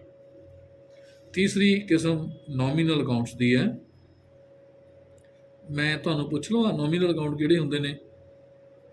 ਤੁਸੀਂ ਥੋੜ੍ਹਾ ਜਿਹਾ ਪੜ੍ਹਿਆ ਹੋਇਆ ਨਾ ਇਹ ਤਿੰਨਾਂ ਵਾਰੀ ਹੈ ਨਾ, ਪੜ੍ਹਿਆ ਨਾ ਸ਼ਿਵਾਨੀ? ਨੋਮੀਨਲ ਅਕਾਊਂਟ ਕਿਹੜੇ ਹੁੰਦੇ ਨੇ ਤੁਸੀਂ ਕਿਵੇਂ ਦੱਸੋਗੇ? ਅਗਰ ਪਤਾ ਤਾਂ ਦੱਸੋ। ਓਕੇ, ਇਹਦਾ ਮਤਲਬ ਹੈ ਸਿਰਫ ਨਾਮ। ਪੰਜਾਬੀ 'ਚ ਆਪਾਂ ਇਹਨੂੰ ਕਹੀਏ ਸਮਝੀਏ ਤਾਂ ਇਹਦਾ ਮਤਲਬ ਸਿਰਫ ਨਾਮ, ਸਿਰਫ ਨਾਮ ਹੈ। ਇਹ ਕੀ ਹੈ ਫਿਰ? ਇਹ ਨੀਦਰ ਐਨੀ ਪਰਸਨ, ਨਾ ਤਾਂ ਇਹ ਕੋਈ ਵਿਅਕਤੀ ਹੈ, ਨੌਰ ਐਨੀ ਆਈਟਮ, ਨਾ ਇਹ ਕੋਈ ਵਿਅਕਤੀ ਹੈ, ਨਾ ਇਹ ਕੋਈ ਵਸਤੂ ਹੈ। ਨੀਦਰ ਇਹ ਪਰਸਨ ਵਿਅਕਤੀ ਵੀ ਨਹੀਂ ਹੈ, ਔਰ ਨਾ ਹੀ ਇਹ ਕੋਈ ਰੀਅਲ ਥਿੰਗ ਹੈ, ਨਾ ਹੀ ਇਹ ਕੋਈ ਵਸਤੂ ਹੈ। ਤੋ ਇਹ ਖਾਤੇ ਫਿਰ ਕਿਹੜੇ ਹੋਏ? ਜਿਹੜੇ ਖਾਤੇ ਨਾ ਰੀਅਲ ਹੋਣ ਨਾ ਪਰਸਨਲ ਹੋਣ, ਉਹਨੂੰ ਆਪਾਂ ਨੋਮੀਨਲ ਕਹਿ ਦਾਂਗੇ। Any account which is neither personal nor real, ਉਹ ਅਕਾਊਂਟ ਜਿਹੜਾ ਨਾ ਪਰਸਨਲ ਹੋਵੇ ਨਾ ਰੀਅਲ ਹੋਵੇ, ਉਹਨੂੰ ਆਪਾਂ ਕਹਿ ਦਾਂਗੇ ਨੋਮੀਨਲ ਅਕਾਊਂਟ। ਹਾਂ, ਇਹਦੇ 'ਚ ਇਹ ਦੱਸਿਆ, ਇਹ ਤਾਂ ਦੱਸਦਾ ਕਿਹੜੇ ਨਹੀਂ ਹੈਗੇ, ਜਿਹੜੇ ਇਹ ਨਹੀਂ ਹੈ ਤਾਂ ਉਹ ਨੋਮੀਨਲ ਨੇ। ਇਹ ਕਿਹੜੇ ਹੁੰਦੇ ਨੇ? ਇਹ ਦੋ ਕਿਸਮਾਂ ਦੇ ਖਾਤੇ ਨੇ। ਇਹਨੂੰ ਆਪਾਂ ਕਹਿ ਦਈਏ ਖਰਚੇ, ਤੇ ਇੱਕ ਨੂੰ ਕਹਿ ਦਈਏ ਇਨਕਮਸ। ਇਹ ਦੋ ਕਿਸਮਾਂ ਦੇ ਨੇ। ਐਕਸਪੈਂਸਿਸ ਆਰ ਨੋਮੀਨਲ ਅਕਾਊਂਟ, ਇਸ ਤਰ੍ਹਾਂ ਹੀ incomes are also nominal accounts. Expenses and incomes are nominal accounts. ਇਹ ਸਿਰਫ ਨਾਮ ਹੈ। ਨਾਮ ਹੀ ਕਿਵੇਂ ਆ? ਮੈਂ ਜਿਵੇਂ ਪਹਿਲਾਂ ਸਮਝਾ ਚੁੱਕਿਆ, ਐਕਸਪੈਂਸਿਸ ਕੀ ਹੁੰਦੇ ਨੇ। ਐਕਸਪੈਂਸਿਸ ਦਾ ਮਤਲਬ ਆਪਾਂ ਪੇਮੈਂਟ ਦੇਤੀ, ਖਰਚਾ ਹੋ ਗਿਆ ਸਾਡਾ, ਉਹਦੇ ਬਦਲੇ ਲਿਆ ਕੀ ਹੈ? ਜੋ ਲਿਆ ਉਹ ਵਸਤੂ ਪੱਕੀ ਆਪਣੇ ਕੋਲੇ ਪਈ ਨਹੀਂ ਰਹਿਣੀ ਹੈਗੀ। ਉਹ ਜਾਂ ਤਾਂ ਆਪਾਂ ਉਹ ਤੋਂ ਸਰਵਿਸ ਲਈ ਹੈ, ਜਿਸ ਤਰ੍ਹਾਂ ਮੈਂ ਕਿਸ ਤੋਂ ਕੰਮ ਲਿਆ, ਉਹਨੂੰ ਮੈਂ ਸੈਲਰੀ ਪੇ ਕਰਦੀ, ਤਾਂ ਉਹ ਤੋਂ ਆਪਾਂ ਨੇ ਲਿਆ ਕੀ ਹੈ? ਜੋ ਕੁਛ ਲਿਆ ਉਹ ਨਾਮ ਹੀ ਹੈ ਇਕੱਲਾ, ਕੋਈ ਵਸਤੂ ਨਹੀਂ ਲਈ। ਉਦੋਂ ਉਹਨੇ ਕੰਮ ਕੀਤਾ, ਜਿਵੇਂ ਆਇਆ ਉਵੇਂ ਚਲਾ ਗਿਆ। ਉਹਨੇ ਆਪਣਾ ਕੰਮ ਕਰਕੇ ਉਹ ਕੰਮ ਦੇ ਚਾਰਜਸ ਲੈ ਲਏ, ਕੰਮ ਦੇ ਫੀਸ ਲੈ ਲਈ, ਜਾਂ ਕੰਮ ਦੇ ਆਪਾਂ ਨੇ ਉਹਨੂੰ ਪੇ ਕਰਤਾ, ਤਾਂ ਸਾਡਾ ਖਰਚਾ ਹੋ ਗਿਆ। ਖਰਚਾ ਹੋਇਆ, ਆਪਣੇ ਕੋਲੋਂ ਪੈਸੇ ਚਲੇ ਗਏ, ਲੇਕਿਨ ਉਹਦੇ ਬਦਲੇ ਸਾਨੂੰ ਜੋ ਮਿਲਿਆ ਉਹ ਵਸਤੂ ਵੀ ਨਹੀਂ ਹੈ, ਉਹ ਵਿਅਕਤੀ ਵੀ ਨਹੀਂ ਹੈ। ਆਪਾਂ ਵਿਅਕਤੀ ਨਹੀਂ ਖਰੀਦਿਆ, ਨਾ ਹੀ ਆਪਾਂ ਕੋਈ ਵਸਤੂ ਖਰੀਦੀ ਹੈ, ਆਪਾਂ ਉਸ ਵਿਅਕਤੀ ਦਾ ਕੰਮ ਖਰੀਦਿਆ। ਇੱਦਾਂ ਹੀ ਜਨਰੇਟਰ ਐਕਸਪੈਂਸਿਸ, ਜਨਰੇਟਰ ਦੇ ਉੱਤੇ ਡੀਜ਼ਲ ਲੱਗਿਆ, ਉਹ ਡੀਜ਼ਲ ਦਾ ਜਿਹੜਾ ਜੋ ਵੀ ਆਪਾਂ ਡੀਜ਼ਲ ਲੈਣ ਦੇ ਉੱਤੇ ਪੇ ਕੀਤਾ, ਉਹ ਵੀ ਆਪਣਾ ਖਰਚਾ ਹੋ ਗਿਆ। ਹੁਣ ਜਿਹੜਾ ਡੀਜ਼ਲ, ਮਤਲਬ ਜਿਵੇਂ ਮੈਂ ਪਹਿਲਾਂ ਦੱਸ ਚੁੱਕਿਆ, ਐਕਸਪੈਂਸਿਸ ਕੀ ਨੇ? ਕੰਜ਼ਿਊਮੇਬਲ ਆਈਟਮ। ਕੰਜ਼ਿਊਮੇਬਲ ਆਈਟਮ ਮਤਲਬ ਆਈਟਮ ਆਪਾਂ ਲਈ ਹੈ, ਆਈਟਮ ਦਿਖਦੀ ਹੈ, ਉਹ ਵਸਤੂ ਹੈ, ਬਟ ਉਹ ਵਸਤੂ ਪਈ ਨਹੀਂ ਰਹਿਣੀ ਹੈਗੀ, ਉਹ ਵਸਤੂ ਕੰਜ਼ਿਊਮ ਹੋ ਜਾਣੀ ਹੈ। ਤਾਂ ਜਿਹੜੀ ਕੰਜ਼ਿਊਮੇਬਲ ਆਈਟਮ ਹੈ ਉਹਨੂੰ ਆਪਾਂ ਐਕਸਪੈਂਸਿਸ ਕਹਿ ਦਿੰਦੇ ਹਾਂ, ਉਹ ਵੀ ਨੋਮੀਨਲ ਹੈ। ਮੈਂ ਐਗਜ਼ਾਮਪਲਾਂ ਕੁਛ ਲਿਖਦਾ ਬਕਾਇਦਾ, ਸਪੈਸ਼ਲੀ ਆਪਾਂ ਨਾਮ ਦੇਣੇ ਹੁੰਦੇ ਹਾਂ, ਐਗਜ਼ਾਮਪਲਸ ਆਫ ਸਮ ਐਕਸਪੈਂਸਿਸ। ਕੁਝ ਐਕਸਪੈਂਸਿਸ ਦੀਆਂ ਆਪਾਂ ਖਰਚਿਆਂ ਦੀ ਐਗਜ਼ਾਮਪਲਾਂ ਲਿਖਦੇ ਹਾਂ। ਪਹਿਲੀ ਗੱਲ, ਸੈਲਰੀ। ਬਿਜ਼ਨਸ ਦੇ ਵਿੱਚ ਸਟਾਫ ਹੈ, ਉਹਨੂੰ ਤਨਖਾਹ ਦਿੱਤੀ ਹੈ, ਉਹ ਤਨਖਾਹ ਦਾ ਜਿਹੜਾ ਖਰਚਾ ਆ, ਸੈਲਰੀ ਐਕਸਪੈਂਸਿਸ ਦਾ ਆਪਾਂ ਖਾਤਾ ਆਪਣੀ ਲੈਜਰ 'ਚ ਖੋਲ੍ਹ ਲੈਣੇ ਆ। ਜਦੋਂ ਕਿਸੇ ਸੈਲਰੀ, ਕਿਸੇ ਵੀ ਸਟਾਫ ਨੂੰ, ਕਿਸੇ ਵੀ ਇੰਪਲੋਈ ਨੂੰ ਸੈਲਰੀ ਪੇ ਕੀਤੀ ਜਾਂਦੀ ਹੈ, ਉਹ ਜਿੰਨੀ ਪੇ ਕੀਤੀ ਉਹ ਹੀ ਖਾਤੇ 'ਚ ਪਾ ਦੇਣੀ ਹੈ। ਸਾਡੇ ਕੋਲ ਰਿਕਾਰਡ ਰਹੂਗਾ ਕਿ ਆਪਾਂ ਨੇ ਕਿਸੇ ਵੀ ਪੀਰੀਅਡ 'ਚ, ਮਹੀਨੇ 'ਚ ਜਾਂ ਸਾਲ 'ਚ ਜਾਂ 2 ਸਾਲ 'ਚ ਆਪਾਂ ਨੇ ਕੈਲਕੂਲੇਟ ਕਰਨਾ ਹੋਵੇ, ਜੋੜ ਕਰਨਾ ਹੋਵੇ, ਕਿੰਨੀ ਸੈਲਰੀ ਪੇ ਕੀਤੀ ਹੈ, ਅਸੀਂ ਇਹ ਖਾਤਾ ਖੋਲਾਂਗੇ, ਇਸ ਖਾਤੇ ਦਾ ਜੋੜ ਲਗਾਵਾਂਗੇ। ਜੋੜ ਤੋਂ ਪਤਾ ਚੱਲ ਜਾਊਗਾ ਕਿ ਸਾਡੀ ਸੈਲਰੀ ਦੀ ਕਿੰਨਾ ਸਾਡਾ ਖਰਚਾ ਸੈਲਰੀ 'ਤੇ ਹੋ ਗਿਆ। ਇਹ ਖਾਤਾ ਆਪਣੀ ਲੈਜਰ 'ਚ ਆਪਾਂ ਖੋਲ੍ਹਦੇ ਹਾਂ, ਤਾਂ ਇਹ ਖਾਤੇ ਨੂੰ ਆਪਾਂ ਨੋਮੀਨਲ ਕਿਉਂ ਕਹਿੰਦੇ ਹਾਂ? ਕਿਉਂਕਿ ਇਹ ਜਿਹੜਾ ਆਪਾਂ ਨੇ ਤੇ ਕੰਮ ਲਿਆ, ਉਹ ਕੰਮ ਸਾਡੇ ਕੋਲ ਕੋਈ ਵਸਤੂ ਵੀ ਨਹੀਂ ਹੈ, ਵਿਅਕਤੀ ਵੀ ਨਹੀਂ ਹੈ। ਇੱਦਾਂ ਹੀ ਹੋਰ ਐਗਜ਼ਾਮਪਲਾਂ ਇੱਦਾਂ ਦੀਆਂ ਸੇਮ ਨੇ। ਰੈਂਟ ਐਕਸਪੈਂਸਿਸ, ਆਪਣੀ ਸ਼ਾਪ ਜਾਂ ਆਪਣਾ ਬਿਜ਼ਨਸ ਜਿਹੜੀ ਜਗ੍ਹਾ 'ਤੇ ਚੱਲ ਰਿਹਾ ਉਹ ਜਗ੍ਹਾ ਕਿਰਾਏ 'ਤੇ ਹੈ, ਤਾਂ ਉਹਦਾ ਰੈਂਟ ਪੇ ਕੀਤਾ। ਇਲੈਕਟ੍ਰੀਸਿਟੀ ਐਕਸਪੈਂਸਿਸ ਦੋਨੋਂ ਗੱਲਾਂ ਆ ਜਾਂਦੀਆਂ ਨੇ, ਚਾਹੇ ਉਹਦੀ ਰਿਪੇਅਰ ਆ ਜਾਵੇ, ਚਾਹੇ ਉਹਦਾ ਬਿੱਲ ਆ ਜਾਵੇ। ਜਿਹੜਾ ਬਿਜਲੀ ਦਾ ਬਿੱਲ ਪੇ ਕਰਦੇ ਆ ਉਹ ਵੀ, ਅਤੇ ਜਿਹੜੀ ਰਿਪੇਅਰ ਉਹ ਵੀ ਇਲੈਕਟ੍ਰੀਸਿਟੀ ਐਕਸਪੈਂਸਿਸ ਆ ਜਾਂਦੀ ਹੈ। ਟੈਲੀਫੋਨ ਐਂਡ ਇੰਟਰਨੈਟ ਐਕਸਪੈਂਸਿਸ, ਇਹਦਾ ਖਾਤਾ ਆਪਾਂ ਇੱਕ ਹੀ ਤਾਂ ਖੋਲ੍ਹਿਆ ਹੋਇਆ, ਅਲੱਗ ਅਲੱਗ ਨਹੀਂ ਖੋਲ੍ਹੇ, ਕਿ ਇੰਟਰਨੈਟ ਅਤੇ ਟੈਲੀਫੋਨ ਆਪਾਂ ਸੇਮ ਬਿੱਲ ਪੇ ਕਰਦੇ ਹਾਂ, ਉਹ ਤੋਂ ਡਾਟਾ ਲੈਂਦੇ ਹਾਂ, ਉਹ ਤੋਂ ਹੀ ਆਪਾਂ ਟੈਲੀਫੋਨ ਯੂਜ਼ ਕਰਦੇ ਹਾਂ, ਕਾਲਾਂ ਯੂਜ਼ ਕਰਦੇ ਹਾਂ, ਤਾਂ ਟੈਲੀਫੋਨ ਐਂਡ ਇੰਟਰਨੈਟ ਐਕਸਪੈਂਸਿਸ ਇੱਕੋ ਖਾਤਾ ਖੋਲ੍ਹ ਲਿਆ। ਰਿਪੇਅਰ ਐਕਸਪੈਂਸਿਸ, ਆਪਣਾ ਕੋਈ ਸਮਾਨ, ਚਾਹੇ ਕੰਪਿਊਟਰ ਹੋਵੇ, ਚਾਹੇ ਕੋਈ ਮਸ਼ੀਨਰੀ ਹੋਵੇ ਜਾਂ ਜਨਰੇਟਰ ਹੈ, ਉਹਦਾ ਜਿਹੜਾ ਰਿਪੇਅਰ ਦਾ ਖਰਚਾ ਹੈ ਉਹਨੂੰ ਆਪਾਂ ਇਹ ਖਾਤੇ 'ਚ ਖੋਲ੍ਹ ਲੈਂਦੇ ਹਾਂ, ਉਹਦਾ ਖਾਤਾ 'ਚ ਪਾ ਦਿੰਦੇ ਹਾਂ। ਹੋਰ ਐਗਜ਼ਾਮਪਲਾਂ, ਪ੍ਰਿੰਟਿੰਗ ਐਂਡ ਸਟੇਸ਼ਨਰੀ ਐਕਸਪੈਂਸਿਸ, ਇਹ ਵੀ ਆਪਾਂ ਆਪਣੀ ਲੈਜਰ 'ਚ ਖਾਤਾ ਖੋਲ੍ਹਿਆ ਕਰਾਂਗੇ। ਇਹਦੇ ਵਿੱਚ ਕੀ ਖਾਤੇ ਆ ਜਾਂਦੇ ਨੇ? ਜਿਵੇਂ ਪੈਨ ਲਿਆਂਦਾ, ਕੋਈ ਪੇਪਰ ਲਿਆਂਦਾ, ਕੋਈ ਨੋਟਬੁੱਕ ਲਿਆਂਦੀ, ਕੋਈ ਬਿੱਲ ਬੁੱਕ ਛਪਾ ਲਈ, ਕੋਈ ਆਪਾਂ ਸੀਲ ਬੁੱਕ ਛਪਾਈ ਹੋਈ ਹੈ। ਜਦੋਂ ਆਪਾਂ ਕਿਸੇ ਦੁਕਾਨ ਕਰਦੇ ਹਾਂ ਤਾਂ ਆਪਣੇ ਤੋਂ ਕੋਈ ਬੰਦਾ ਸਮਾਨ ਲਊਗਾ ਤਾਂ ਆਪਾਂ ਬਿੱਲ ਕੱਟਾਂਗੇ। ਉਹ ਬਿੱਲ ਕੱਟਾਂਗੇ ਕਿਵੇਂ? ਬਿੱਲ ਕੱਟਣ ਵਾਸਤੇ ਆਪਾਂ ਇੱਕ ਬੁੱਕ ਲਗਵਾਈ ਹੋਈ ਆ, ਬੁੱਕ ਦੇ ਨੀਚੇ ਕਾਰਬਨ ਰੱਖ ਕੇ ਆਪਾਂ ਉਹਦੀ ਐਂਟਰੀ ਪਾਉਂਦੇ ਹਾਂ ਕਿ ਕੀ ਸਮਾਨ ਗਿਆ, ਕੀ ਰੇਟ ਹੈ, ਕੀ ਕੁਆਂਟਿਟੀ ਹੈ। ਉਹ ਬਿੱਲ ਆਪਾਂ ਦੁਕਾਨ ਆਪਣੇ ਕਸਟਮਰ ਨੂੰ ਦਿੰਦੇ ਵੀ ਹਾਂ, ਤਾਂ ਉਹ ਬਿੱਲ ਬੁੱਕ ਦੀ ਜਿਹੜੀ ਪ੍ਰਿੰਟਿੰਗ ਕਰਵਾਉਣ 'ਤੇ ਖਰਚਾ ਹੁੰਦਾ ਆ।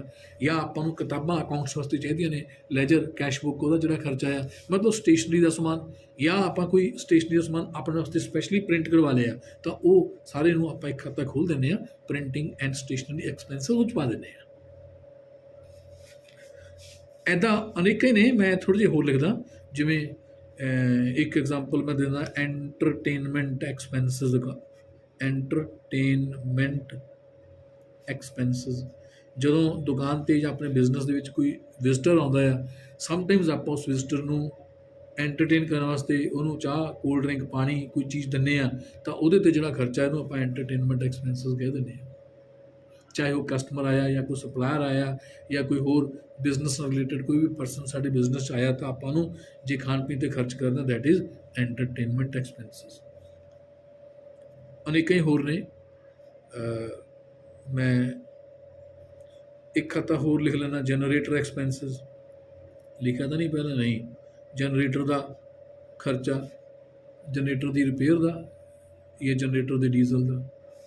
ਇੱਦਾਂ ਹੀ ਆਪਾਂ ਇੱਕ ਖਾਤਾ ਹੋਰ ਖੋਲ੍ਹ ਦਈਏ, ਟਰੈਵਲਿੰਗ ਐਕਸਪੈਂਸਿਸ। ਆਪਾਂ ਨੂੰ ਬਿਜ਼ਨਸ ਦੇ ਕਾਰਨ ਆਪਾਂ ਨੂੰ ਆਪ ਨੂੰ ਜਾਂ ਆਪਣੇ ਕਿਸੇ ਸਟਾਫ ਮੈਂਬਰ ਨੂੰ ਆਪਾਂ ਕਿਤੇ ਭੇਜਦੇ ਹਾਂ, ਤਾਂ ਉਹਦੇ ਆਉਣ ਜਾਣ ਦਾ ਆਪਾਂ ਨੂੰ TA ਪੇ ਕਰਦੇ ਹਾਂ, ਤਾਂ ਟਰੈਵਲਿੰਗ ਐਕਸਪੈਂਸਿਸ, ਟਰੈਵਲਿੰਗ ਅਲਾਊਂਸ ਪੇ ਕਰਦੇ ਹਾਂ, ਤਾਂ ਉਹ ਟਰੈਵਲਿੰਗ ਐਕਸਪੈਂਸਿਸ ਹੋ ਗਿਆ। ETC ਮੈਂ ਕਹਿ ਦਿੰਦਾ, ਅਨੇਕਾਂ ਹੀ ਹੋਰ ਹੋ ਸਕਦੇ ਨੇ। ਉਹ ਸਾਰੇ ਜਿੰਨੇ ਵੀ ਖਰਚੇ ਨੇ ਉਹਨਾਂ ਦੇ ਨਾਮ ਰੱਖਦੇ ਜਾਂਦੇ, ਉਹਨਾਂ ਦੇ ਖਾਤੇ ਖੋਲ੍ਹਦੇ ਹੁੰਦੇ ਆ। ਆਪਾਂ ਲਿਖਦੇ ਹੁੰਦੇ ਵੀ ਕਿਹੜਾ ਖਾਤਾ, ਯਾਨੀ ਹਰ ਖਰਚੇ ਨੂੰ ਕਿਸੇ ਨਾ ਕਿਸੇ ਖਾਤੇ 'ਚ ਪਾਇਆ ਜਾਂਦਾ, ਉਹਦਾ ਕੋਈ ਨਾ ਕੋਈ ਨਾਮ ਰੱਖਿਆ ਜਾਂਦਾ ਹੈ। ਤਾਂ ਖਰਚਿਆਂ ਦੇ ਨਾਮ ਨੂੰ ਆਪਾਂ ਨੋਮੀਨਲ ਅਕਾਊਂਟ ਕਹਿ ਦਿੰਦੇ ਹਾਂ। ਇਹ ਤੋਂ ਇਲਾਵਾ ਇਨਕਮਸ ਦੇ ਵੀ ਨਾਮ ਹੁੰਦੇ ਨੇ। ਆਪਾਂ ਪਹਿਲਾਂ ਇਹ ਗੱਲ ਕਰ ਚੁੱਕੇ ਹਾਂ, ਇਨਕਮ ਕੀ ਹੁੰਦੀ ਹੈ। ਇਨਕਮਸ ਜਿਵੇਂ ਮੈਂ ਪਹਿਲਾਂ ਵੀ ਦੱਸ ਚੁੱਕਿਆ, ਮੰਨ ਲਓ ਮੈਨੂੰ ਇਨਕਮ ਹੋਈ, ਮੈਂ ਕਿਸੇ ਦਾ ਕੰਪਿਊਟਰ ਰਿਪੇਅਰ ਕੀਤਾ ਆ, ਰਿਪੇਅਰ ਇਨਕਮ। ਜਾਂ ਮੈਂ ਕਿਸ ਤੋਂ ਸਰਵਿਸ ਚਾਰਜਸ ਲਏ ਨੇ, ਤਾਂ ਸਰਵਿਸ ਚਾਰਜਸ ਇਨਕਮ।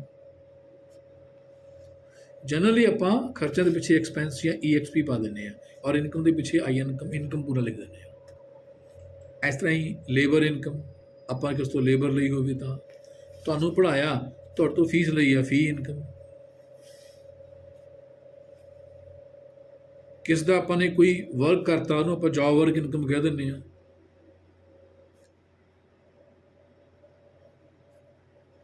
ਕਿਸੇ ਸਾਈਡ ਤੋਂ ਕੋਈ ਕੰਮ ਕਰਵਾਇਆ, ਆਪਾਂ ਉਹਦਾ ਕੰਮ ਕਰਤਾ, that is job work income. ਤੋ ਐਟਸੈਟਰਾ, ਉਹਦਾ ਨਾਮ ਕੋਈ ਵੀ ਰੱਖ ਲਓ, ਜੋ ਆਪਾਂ ਆਮ ਉਹਨੂੰ ਇਨਕਮ ਨੂੰ ਕੀ ਨਾਂ ਦਿੰਦੇ ਹਾਂ। ਲੇਬਰ ਲਈ ਹੈ, ਕਿ ਕੰਸਲਟੇਸ਼ਨ ਫੀਸ ਲਈ ਹੈ, ਕਿ ਸਰਵਿਸ ਚਾਰਜਸ ਲਏ ਨੇ, ਕਿ ਫੀਸ ਲਈ ਹੈ। ਜੋ ਆਪਾਂ ਉਹਦਾ ਨਾਮ ਕਾਮਨਲੀ ਯੂਜ਼ ਕਰਦੇ ਹਾਂ, ਉਸੇ ਨਾਂ ਦਾ ਆਪਾਂ ਖਾਤਾ ਖੋਲ੍ਹ ਲੈਂਦੇ ਹਾਂ। ਤੋ ਜਿੰਨੀਆਂ ਵੀ ਇਨਕਮਸ ਨੇ ਜਾਂ ਜਿੰਨੇ ਵੀ ਖਰਚੇ ਨੇ, ਇਹ ਦੋਨੋਂ ਕਿਸਮ ਦੇ ਖਾਤਿਆਂ ਨੂੰ ਆਪਾਂ ਕਹਿੰਦੇ ਹਾਂ ਇਹ ਖਾਤੇ ਆਵੀ ਤੇ ਆਵੀ ਨੋਮੀਨਲ ਨੇ, सिर्फ नाम है, वस्तु नहीं है। तो आई होप यू अंडरस्टैंड तीन किस्म के खाते किहड़े किहड़े ने। हुण मैं तुहानूं एग्जाम्पल ते पुछ लेना, एक गल पुछ लेना,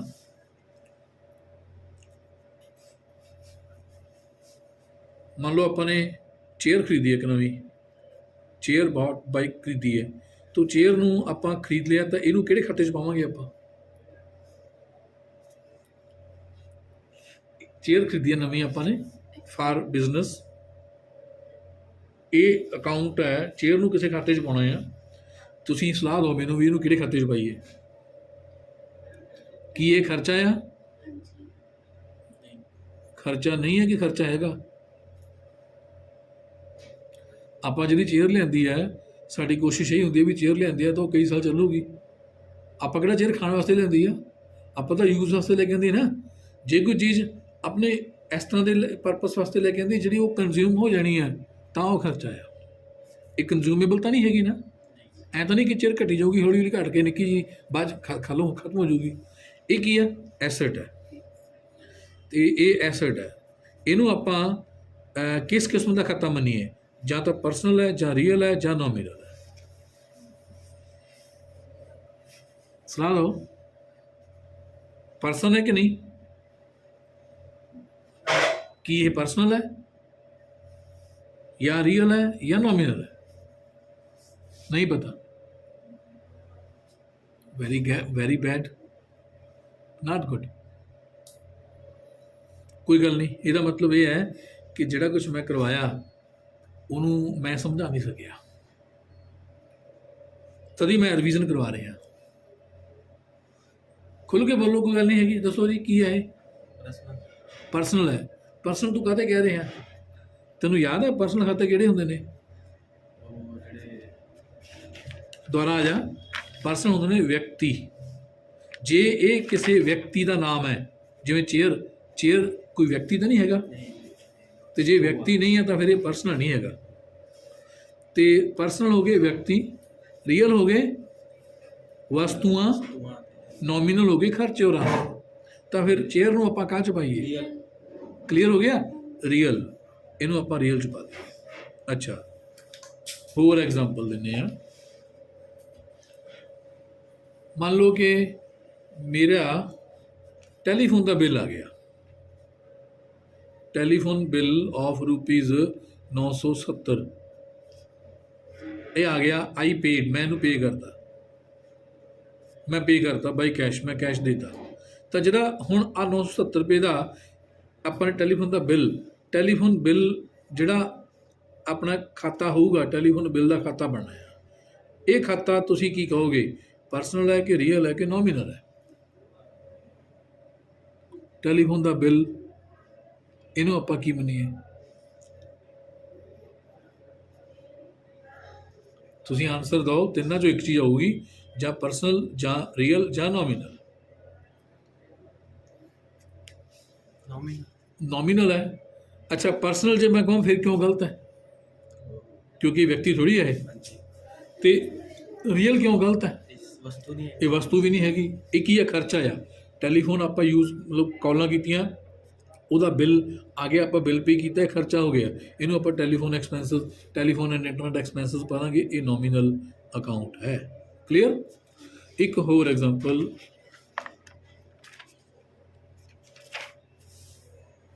ਮੰਨ ਲਓ ਕਿ ਐਕਸਿਸ ਬੈਂਕ 'ਚ ਮੈਂ ਅਕਾਊਂਟ ਖੁਲ੍ਹਾ ਲਿਆ, ਐਕਸਿਸ ਬੈਂਕ 'ਚ ਮੇਰਾ ਖਾਤਾ ਆ, ਅਤੇ ਐਕਸਿਸ ਬੈਂਕ 'ਚ ਮਾਈ ਅਕਾਊਂਟ ਹੈ, ਉੱਥੇ ਮੈਂ ਖਾਤਾ ਖੁਲ੍ਹਾਇਆ। ਆਈ ਡਿਪੋਜ਼ਿਟਡ ਰੁਪੀਜ਼ 5000 ਇਨ ਐਕਸਿਸ ਬੈਂਕ। ਤੋ ਜਿਹੜਾ ਐਕਸਿਸ ਬੈਂਕ ਦਾ ਖਾਤਾ ਆ, ਇਹ 'ਚ ਮੈਂ 5000 ਰੁਪਏ ਦੇਤੇ ਇਹਨੂੰ, ਤਾਂ ਇਹ ਖਾਤਾ ਕਿਸ ਕਿਸਮ ਦਾ ਹੋਊਗਾ? ਪਰਸਨਲ, ਜਾਂ ਰੀਅਲ, ਜਾਂ ਨੋਮੀਨਲ? ਇਹ ਪਰਸਨਲ ਹੋਊਗਾ, ਕਿਉਂਕਿ ਇਹ ਵਿਅਕਤੀ ਨੂੰ ਸੰਬੰਧ ਰੱਖਦਾ ਆ। ਰਾਈਟ। ਅੱਛਾ, ਹੋਰ ਐਗਜ਼ਾਮਪਲ, ਮੈਂ ਇੱਕ ਨਵਾਂ ਸਕੂਟਰ ਖਰੀਦ ਲਿਆ, ਸਕੂਟਰ ਬਾਟ ਆਫ ਰੁਪੀਜ਼, ਮੰਨ ਲਓ ਪੁਰਾਣਾ ਸਕੂਟਰ ਲਿਆਂਦਾ ਮੈਂ, 17000 ਦਾ ਸਕੂਟਰ ਮੈਨੂੰ ਮਿਲ ਗਿਆ, ਕੋਈ ਪੁਰਾਣਾ ਚੱਲਦਾ ਸੈਕਿੰਡ ਹੈਂਡ, ਇਹ ਮੈਂ ਖਰੀਦ ਲਿਆ 17000 ਦਾ ਬਾਈ ਕੈਸ਼। ਤਾਂ ਸਕੂਟਰ ਅਕਾਊਂਟ ਵੀ ਮੈਂ ਆਪਣੇ ਖਾਤਾ ਖੋਲੂੰਗਾ ਨਾ, ਤਾਂ ਸਕੂਟਰ ਅਕਾਊਂਟ ਕਿਸ ਕਿਸਮ ਦਾ ਹੋਊਗਾ, ਜਾਂ ਰੀਅਲ ਜਾਂ ਪਰਸਨਲ ਜਾਂ ਫਿਰ ਨੋਮੀਨਲ। ਇਹ ਰੀਅਲ ਹੈ, ਵਸਤੂ ਹੈ। ਹੋਰ ਸਕੂਟਰ 'ਚ ਮੈਂ ਪੈਟਰੋਲ ਪਵਾ ਲਿਆ, ਸਕੂਟਰ ਪੈਟਰੋਲ ਆਫ ਰੁਪੀਜ਼ 500, ਮੈਂ 500 ਰੁਪਏ ਦੇ ਕੇ ਪੈਟਰੋਲ ਪਵਾ ਲਿਆ। ਤੋ ਇਹਦੇ ਵਾਸਤੇ ਕੀ ਆ, ਖਾਤਾ ਨਵਾਂ ਆਊਗਾ ਸਕੂਟਰ ਪੈਟਰੋਲ ਅਕਾਊਂਟ। ਇਹ ਖਾਤਾ ਪਰਸਨਲ ਹੈ ਕਿ ਰੀਅਲ ਹੈ ਕਿ ਨੋਮੀਨਲ ਹੈ? ਨੋਮੀਨਲ ਕਿਉਂ ਹੈ? ਕਿਉਂਕਿ ਇਹ ਖਰਚਾ ਆ, ਪੈਟਰੋਲ ਆਪਾਂ ਲੈਂਦਾ ਪਿਆ ਥੋੜ੍ਹੀ ਰਹਿਣਾ, ਤਾਂ ਕੰਜ਼ਿਊਮ ਹੋ ਹੀ ਜਾਣਾ ਆ, ਤਾਂ ਉਹਨੂੰ ਆਪਾਂ ਕਹਿ ਦਾਂਗੇ ਕਿ ਇਹ ਨੋਮੀਨਲ ਹੈ। ਆਈ ਹੋਪ ਕਿ ਤੁਹਾਨੂੰ ਪਤਾ ਲੱਗਿਆ ਕਿ ਪਰਸਨਲ, ਰੀਅਲ, ਨੋਮੀਨਲ ਅਕਾਊਂਟ ਕਿਹੜੇ ਕਿਹੜੇ ਹੁੰਦੇ ਨੇ। ਬਾਕੀ ਕੰਮ ਆਪਾਂ ਕੱਲ੍ਹ ਕਰਦੇ ਹਾਂ।